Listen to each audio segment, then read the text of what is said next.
Hello दोस्तों, नमस्कार है आप लोगों का वरुणिता स्टोरीज में। तो अगर कहानी पसंद है तो please like share and channel को सब्सक्राइब करें। तो चलिए शुरू करते हैं। प्रभा देवी एक प्राइमरी स्कूल टीचर थी। यह बात 1960 के वक्त की है, जब देश में छुआछूत बुरी तरह छाया हुआ था। प्रभा देवी स्कूल पढ़ाने जाती थी, लेकिन उस स्कूल में आए बच्चों को हाथ नहीं लगाती थी।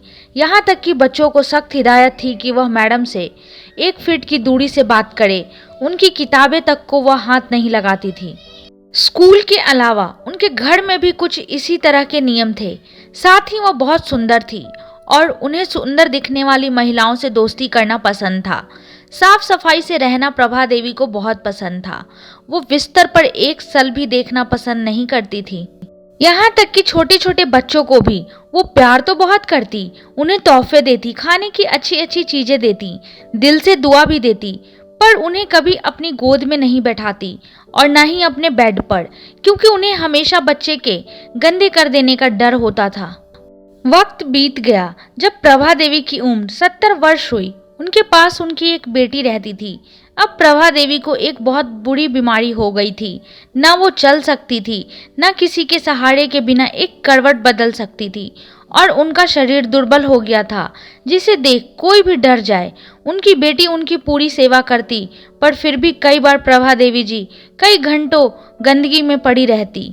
जिन नौकरों से प्रभा देवी अपने आप को दूर रखती थी, आज वो उनके सहारे के बिना एक पल नहीं रह सकती थी।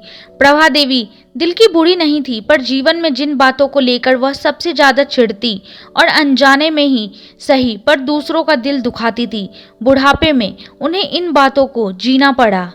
वक्त कभी समान नहीं रहता। वक्त के साथ सब कुछ बदल जाता है, लेकिन अपने व्यवहार को इस तरह रखें कि कभी भी वक्त के आगे आपको झुकना ना पड़े। कहते हैं, इंसान जिस चीज से भागता है उसे उसका सामना करना पड़ता है, इसलिए कभी किसी चीज से घृणा ना पाले। और शारीरिक सुंदरता कभी नहीं टिकती, ना उस पर अभिमान करना चाहिए और ना ही किसी को उसके रूप के लिए कोसना चाहिए। तो दोस्तों, आई होप कि आप लोगों को यह छोटी सी कहानी पसंद आई होगी कि हमें अपने ऊपर कभी भी अभिमान नहीं करना चाहिए, क्योंकि वक्त सदैव एक सा नहीं रहता है। तो आई होप कि आप लोगों को कहानी पसंद आई होगी। तो जब तक के लिए बाय बाय, टेक केयर, अपना ध्यान रखिए, स्वस्थ रहिए, मस्त रहिए।